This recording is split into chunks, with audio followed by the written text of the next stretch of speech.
Hi, we are going to be reviewing the new STAAR changes coming down the pike, but before we get too far into it, I want to make sure everyone understands that these changes are not happening until the year of 2023. So this year, what we're looking at here in the middle column is all about preparation and getting our students ready and making sure that we're doubling down on the best practices that we know will create the best chance of success for our students. So, we're going to talk about some changes coming up, but just keep in mind again, we're not going to see these changes in STAR until next school year's spring STAR test in 23. So, what's coming up is the transition to online testing. We're already moving in that direction. The district has our curriculum based assessments all online so that we can get used to that transition. Another big change we'll be discussing in this presentation are new item types. So, new item types, that's going to be a shift. And we'll see a little bit more of them later on. Some of our schools will be doing some field testing, but during this school year, we will have the opportunity to take a good look at what the new item types look like, get familiar with them, and think through how to best add them to our instruction so that it's not such a big shift next school year when the students actually have them on STAR. We also have a big reading language arts redesign. So we will be talking through those changes towards the end of this presentation.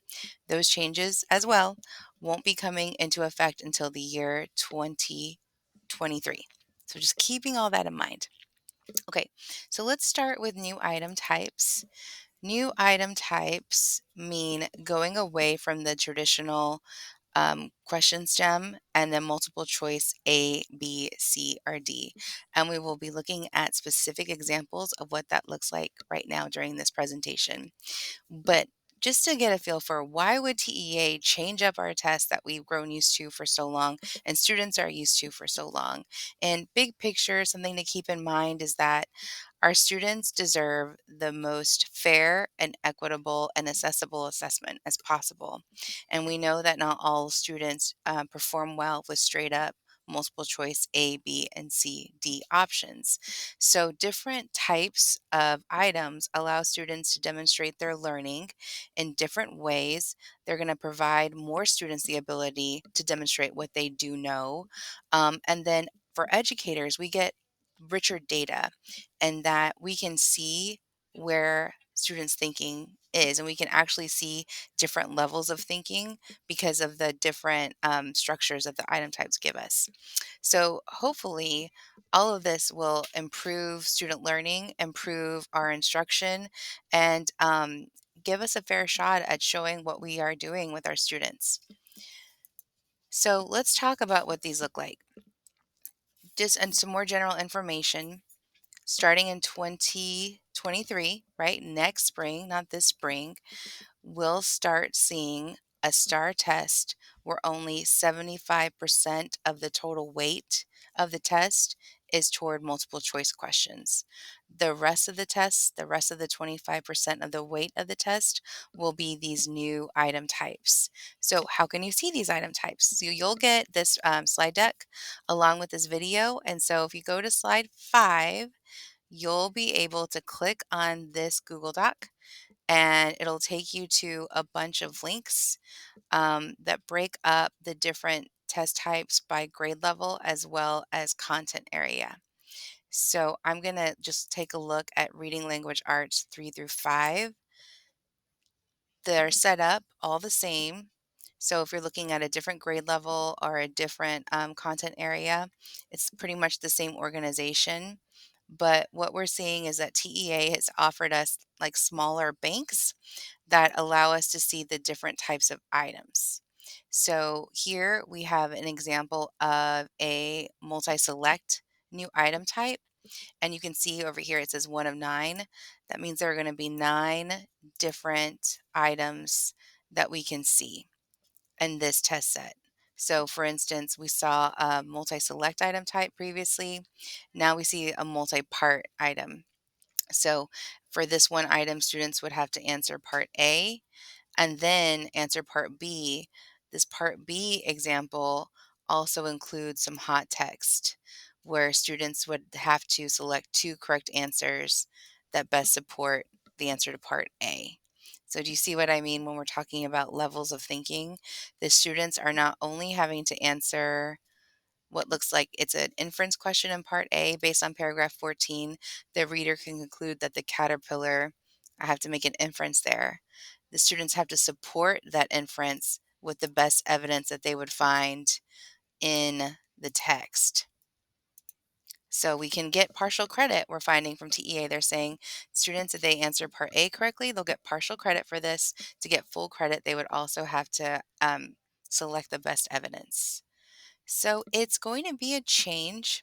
I want to say, though, when we talk about instruction, the things that we're asking our students to do in our formative assessments and our check for understandings, they're not always A, B, C, or D. And when we think about how we're going to build in formative assessments, check for understandings, we should be thinking about the different item types and seeing how we can fold in different item types and giving students a lot of different types of responses, of ways of responding and showing what they learned. So I'm clicking through. You're going to have an opportunity to look through all of these exemplars, but I just want to show you that that was the reading language arts review. But some of these, let me see if I can go to grade 5 science. Some of them are organized a little bit differently. So for grade 5 science, there's 12 questions. You can see the select two correct answers. So let's multi-select, another multi-select. We have a multi-part question. We have the drag and drop questions, more drag and drop.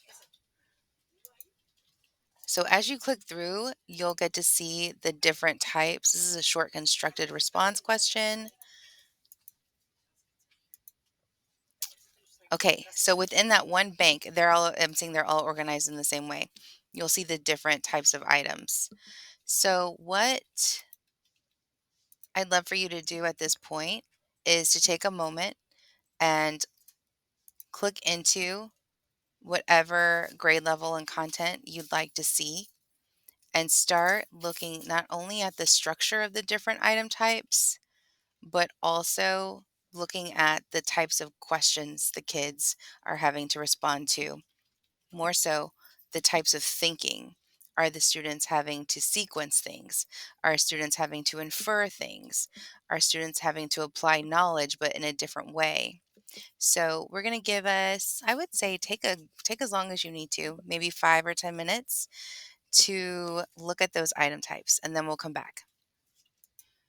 Okay, you should have allowed yourself some time to look through your content and your grade levels and new item types.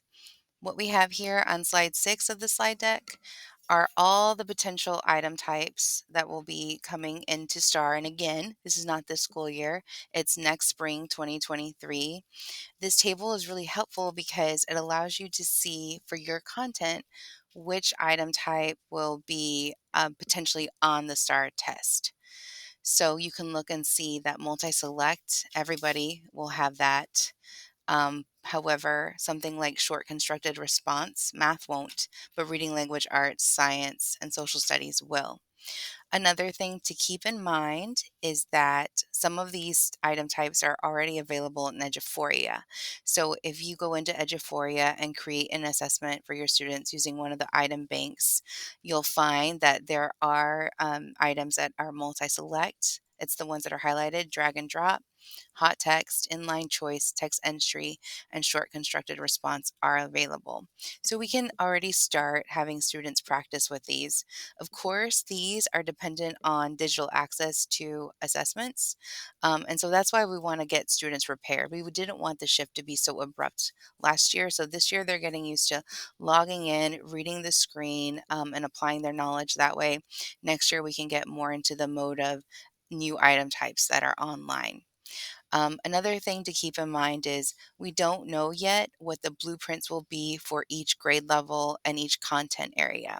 Remember, we talked earlier about how from 2023 on, only 75% of the weight of the test will be multiple choice. So that means that it could be three quarters of the items are multiple choice and they would be weighted once. That would be 75%. Or it could not be. It could be that there are fewer multiple choice items, perhaps they're weighted more. It depends. It could be less than that as well. The rule is that no more than 75% of the weight for multiple choice would be more. We don't know how many multi-select items there would be on any given test or any of the other item types. We do know that potentially 25% of the weight of the test would be these different types of items. And we do know that something like for multi-part, TEA has said that they would allow students to get partial credit.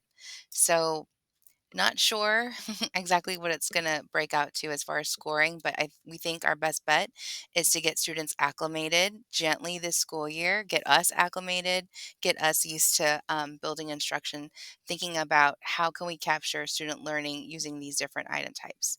So another resource I wanted to show you was the Lead Forward Quick Look example of new item types. This slide deck will be really helpful, but if you're looking to just have something quick to remind yourself of what is hot text, you can download this, print it off, and what's nice is Lead Forward has given us each item type and bulleted out some potential benefits and how and why you might use it instructionally, as well as the visuals to remind us of what exactly each item type looks like.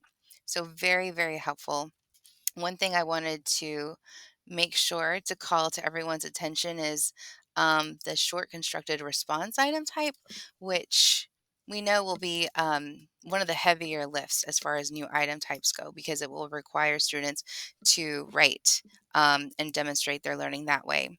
So the examples that TEA have released so far include different levels of thinking, but it seems that TEA is really asking students to not only create a response, but then also provide evidence for the response.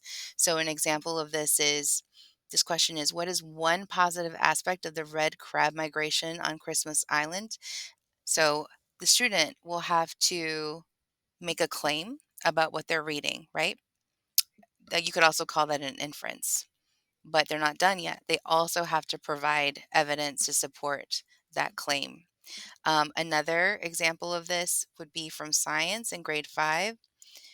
This question is asking students to read a table and then predict the tree shadow length at 10 a.m., which is not provided, right? They'd have to predict it using inferences from the table, and they're going to have to then explain why the shadow length is longest in the early morning and late afternoon. So explain their thinking. So it's a two-part kind of thing, and students will have to not only be adept at reading the question and knowing exactly what they're supposed to be doing, but then also being able to provide a clear answer that answers all parts of the questions. So one strategy that we've been using in the district already is claims evidence reasoning writing, or CER response, right? This is something that could be used in all content areas. We could do it verbally in our lowest grade levels, but we're just asking students to get into the habit of mind of thinking about having their own response. Claim in this case could be an inference, it could be a prediction, as you see here in science, it could be an evaluation. It's the student's thinking, right? But then also making sure that we extend that thinking to please provide evidence to support that claim, and then closing the loop with reasoning, asking students to explain how that evidence supports the claim. So, this is really exciting because we've been moving in this direction for so long as a district. We've been asking our students to collaborate. We've been asking our students to listen and speak and work together to create this kind of thinking. So at this point in time, it's just making sure that when we're formatively assessing, we're holding every student accountable and making sure that we're offering lots of opportunities to get that thinking down and writing individually for each student. So that's another resource as we get going. And then one last thing. I know we already dove into the item types and you got to see different examples, but we can also do a deeper study when we have more time, maybe in this PLC or a subsequent PLC. But you might think about the power of drilling down to the different item types that we're looking at and truly thinking about that level of thinking that's involved with that or that could be captured in each item type. So an example of this is from one of the grade 5 exemplars, and you can let me see if I can make this a little bigger for us. You can see that students are going to be using a dichotomous key here, and they will have to use this information to do a drag and drop and identify the birds the students sketched. So that's a lot of thinking, but one trap we don't want to fall into is just having students practice this example without capturing what it is the students are meant to do and then giving lots of opportunities to transfer those skills to different environments, different content. So, what we can do is take a look at a question like this and use these Hess matrices. So, when you click on this link that's in the slide deck, it'll take you to a folder and it has these matrices for all the different contents. And I have the math and science one opened here. And I want us to think back to what we saw when we were looking at that question. So, I have this Hess matrix here. And we love this because you can see here on this left column, you've got the revised Bloom's taxonomy going from simplest thinking skill to most complex. But then across, we have the DOK levels of thinking. So when we're thinking about this item that asks students to take information from this table, apply it, and then use it to identify specific birds. Those verbs are really important in instruction, right? So, like comprehending the table, understanding what it's telling me, and then taking that information and then the verb applying it, right, to solve different problems. Here, I can take a look at my table and see that apply is coming into play. And then looking across, I can see that this item is probably at this level, DOK2. Angela Pascal will have to check me. But we're asking students to retrieve information from a table, graph or figure, and use it to solve a problem requiring multiple steps.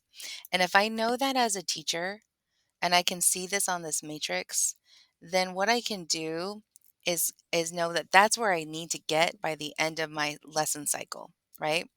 But what can I do to support students getting there? So I can go back to DOK level 1 and just make sure that I'm breaking down instruction and chunking it so that students have that ability to get to that high level that we need them to.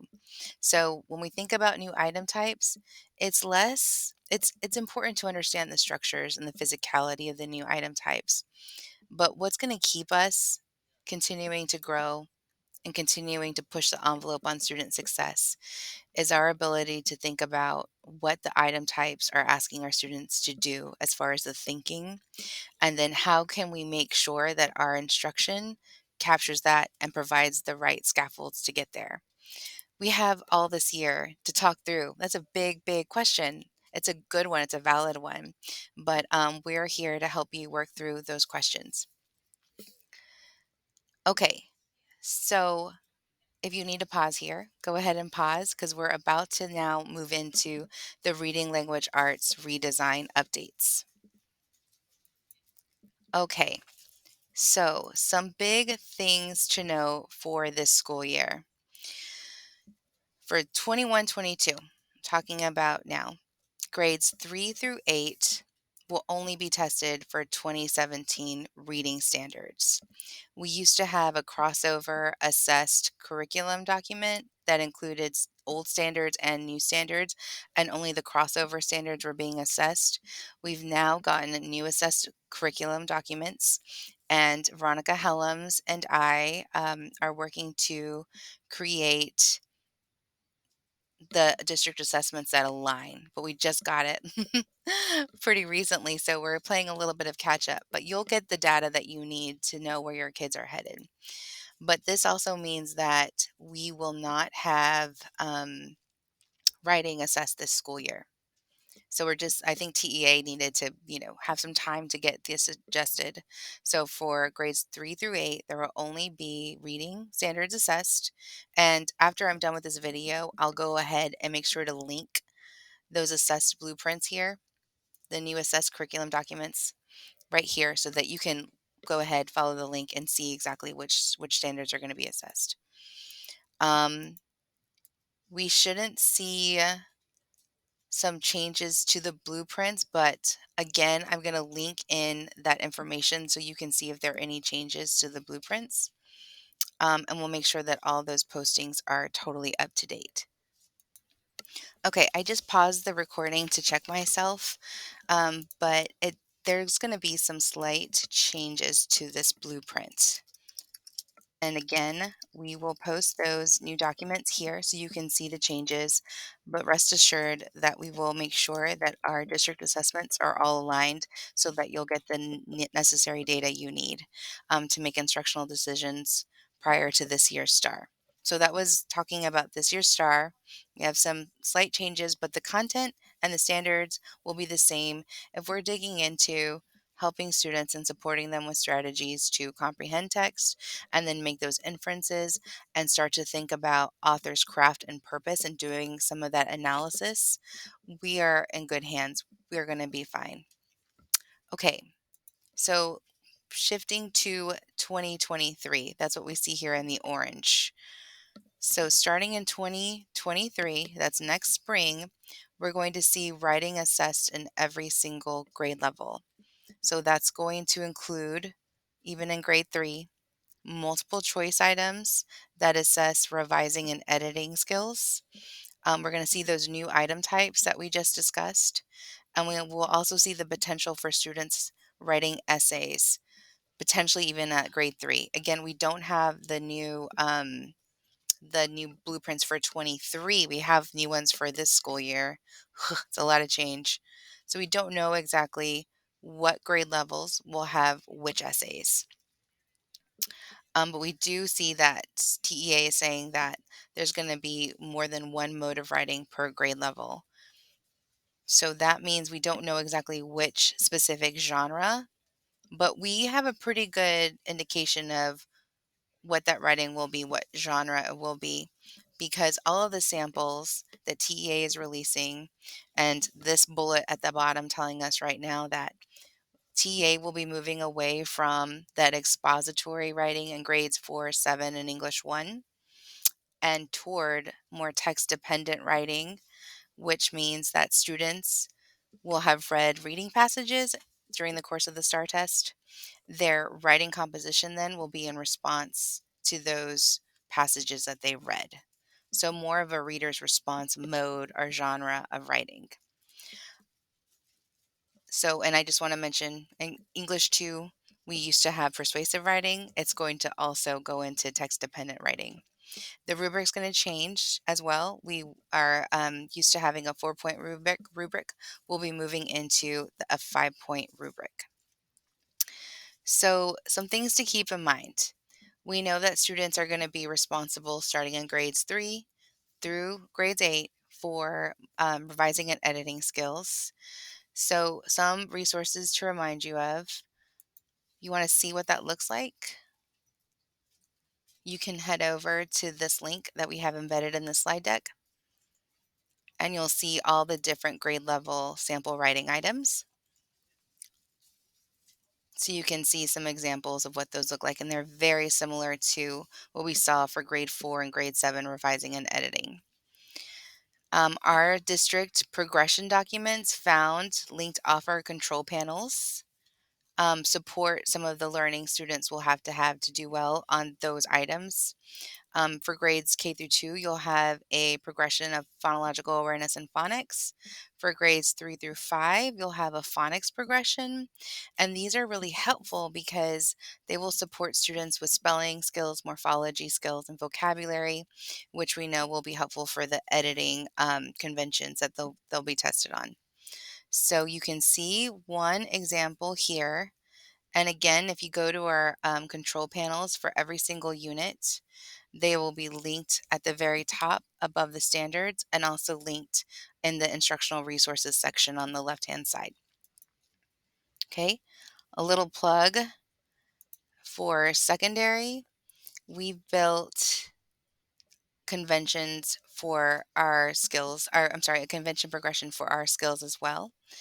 And so you can click in our control panels under instructional resources, the convention progressions, and you can see that we have taken the big standards. I mean, look at 10D1, complete complex sentences with subject verb agreement and avoidance of splices, run-ons, and fragments. It's a lot of sub skills built in.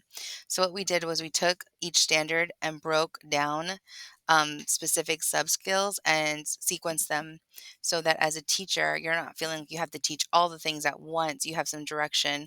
And Unit 1, these bullets, these sub skills would be what you want to focus on. If you're a grade 6 teacher, you should also have access to No Red Ink, which will give you practice. And all these links here are access to the No Red Ink practice. And if you need any support with that, feel free to call my team or I, and we will be there to help you. So that's some curricular support for you for the changes. I was kind of focusing on the revising and editing conventions. Let's talk about the writing. So one way we'll see writing is through short constructed response, which we already discussed a little bit in the previous section. Just want to remind everyone again, this isn't starting until the spring of 22-23. And what this short constructed response will be, what the prompt will be, the questions will be about responding to the passages that the students have read. So if anyone has any memory of when we used to have short answer questions on the English 1 and 2 tests way back, it's very similar to that. Okay, so here are some examples of what that will look like. This is TEA's released example. So you'll see here in grade 3, the short constructed response task is based off paragraph 7 through 12. What can the reader tell about the relationship between Kwan and his grandmother? I'm going to stop there. So at this point in time, the student would have to have the knowledge to be able to read that first part of the question and know that they're going to make a character inference, right? Or they're going to have to make an inference about the relationship between Kwan and his grandmother. We talked about the CER strategy. That would be a claim, right? That first sentence claim would be an inference about Kwan and his grandmother. So that's a strategy that we can start implementing now. The second part of the question is support your answer with evidence from the story. So then the student will have to go and find textual evidence and embed that into the short constructed response. That's at grade 3. That's what TEA is asking us to think about and get ready for not this school year, but for next school year. I know that in classrooms, we're already doing this work. Maybe we're doing it verbally and in student discussion, and maybe we are scaffolding and supporting students. So what we need to think about is how do we get this in writing, right? And then also, how do we gradually release so that students can do this more independently? These are these are great problems to have, I think, as the secondary director, and I'm sure you agree with me because writing is so important for college and career readiness. And the more that we can get students the opportunities to do this kind of work, not just on STAAR, but all the time, every day, this is how we do business in our classroom, the better students will be for life.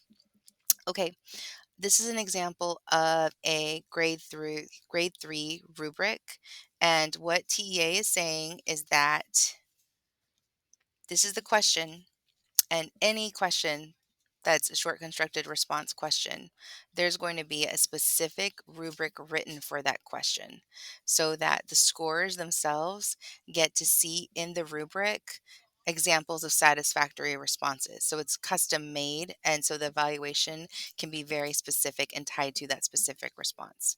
So the way the scoring will work is that if a student can not only provide a good, reasonable inference to that question and provide evidence, they get the 2. If the student does not provide evidence, it'll be a 1, but they did create the inference, they did write that first part of the response, they would get a 1. And then the opposite way. If the student did not have a good, reasonable inference, but then maybe has some textual evidence that in a way answers the question, that would be a 1. So that's how the scoring works. A 0 would be the response is incorrect, or there was a misread and the student like is just miscomprehending and so writing something that's inaccurate, or no response.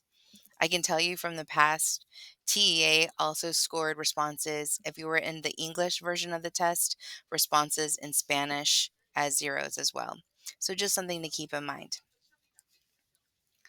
Okay, and the cool thing about these short answer responses is they're addressing multiple standards. So looking at this question, we're getting the reader's response, the comprehension strand, right? So we're for the inferences, we're getting the reader's response strands with the using textual evidence. We're also getting some of the multiple genre strands by talking about characterization. It's a lot. And as an instructor, I can tell a lot about what the student's skills are based on their ability to answer this question. Okay, if you're interested, here's a grade 8 short constructed response question. This one you can tell like, ooh, the level goes up. So for this question, the students are expected to explain the principal argument the author makes in an article. So taking into account an entire article and then evaluating what is the biggest, what is the most important argument, the primary argument the author is trying to make. So the response to that, that would be the student's claim. Your response must include evidence from the selection that clearly supports your answer. That would be the evidence. Now, the reason why we ask students to always do the reasoning part of CER, not just do the claim and the evidence, the reasoning really helps students close the loop. Reasoning asks students to explain how their textual evidence, are there evidence from the table, are there evidence from the map, how that evidence supports a claim. And if they can't do that, if they're kind of stuck in a weird, like illogical state because the evidence is not supporting, then it helps them kind of check themselves. It's almost like a nice little self assessment for the thinking. So, short constructed response.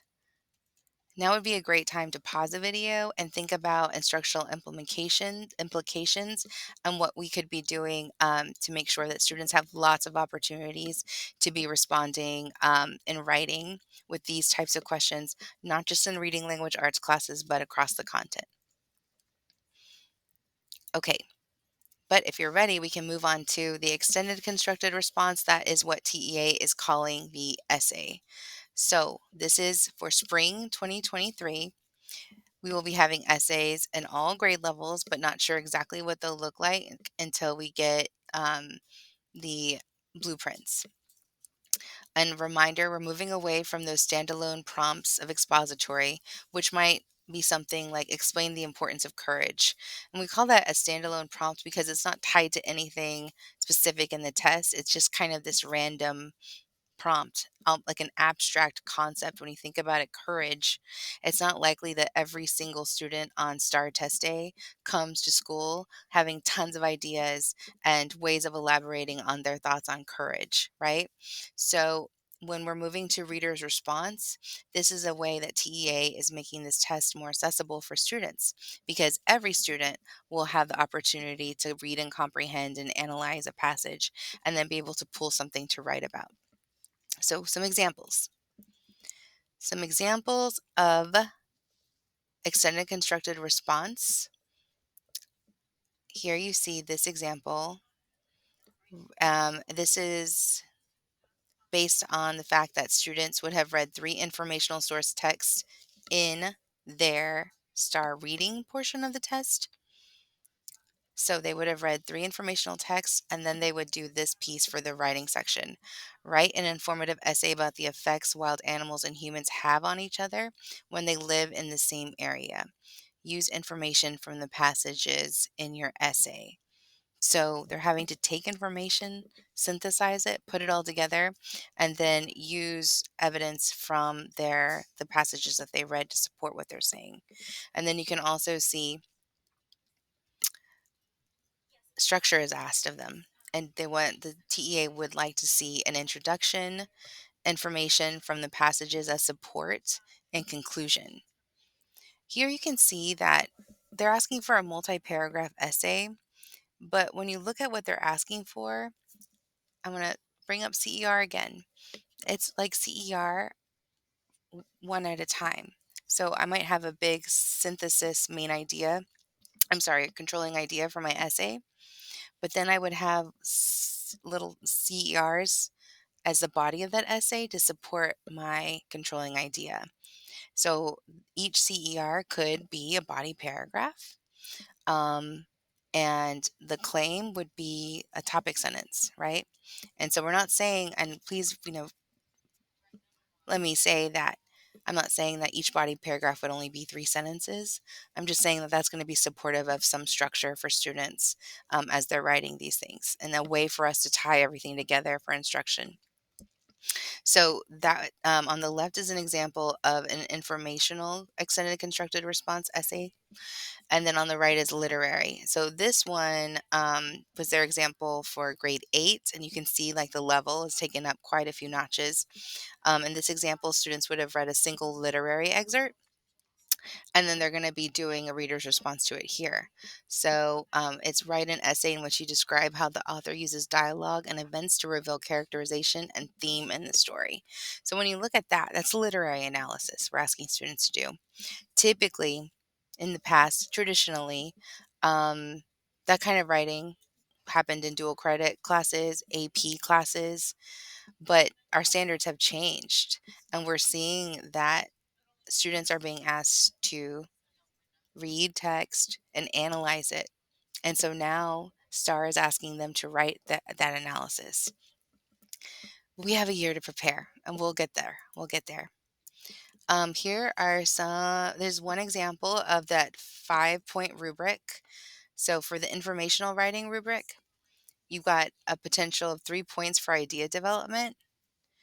And you can see here in this box that it's not too drastically different from our old rubrics. It's just that the mode, our type of writing, is reader's response, not expository or persuasive. And then we have 2 points for language and conventions. And you can see that it's going to be very important for us not just to have students practice revising and editing skills out of context. They're going to need to practice those skills in their own writing. So now might be a good time to take a moment and think about instructional implications for the extended constructed response. Looking at these prompts, what can we do this year to start getting ready for the changes that we'll be seeing for our students?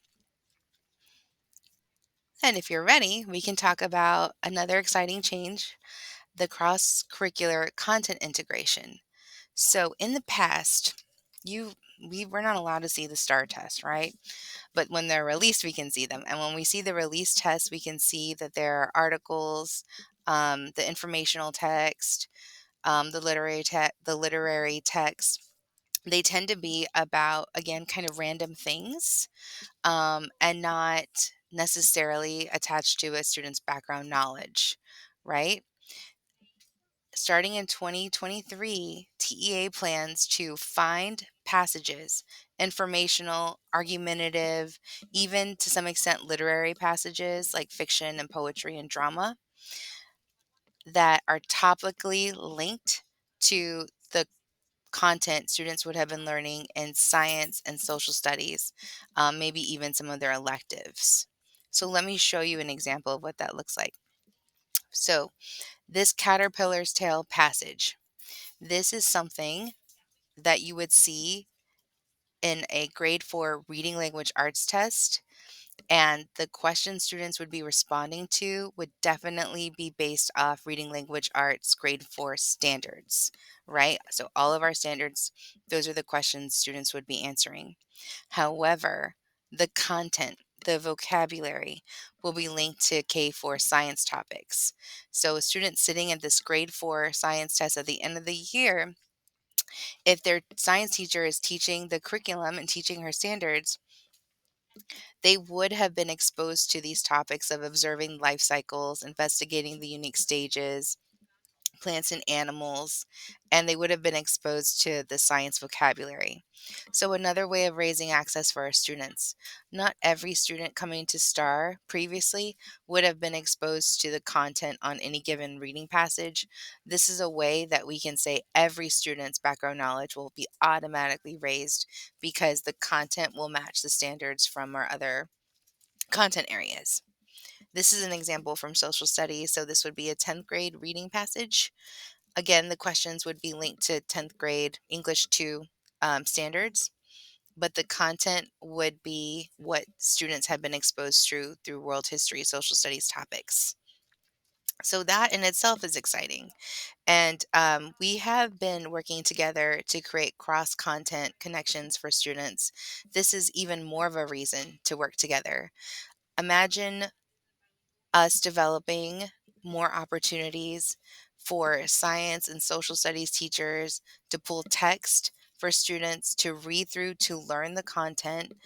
We could use that at the beginning of the unit to just expose students to topics. We could use it in the middle or end of the unit to shore up the content that they're learning through different activities. But text should be one of the main ways students are learning content because then they're familiar with it not only on the reading language arts passage, but they're getting that literacy practice more and more often. So, very exciting. I'm excited. I hope you're excited. Um, some big picture things to leave you with.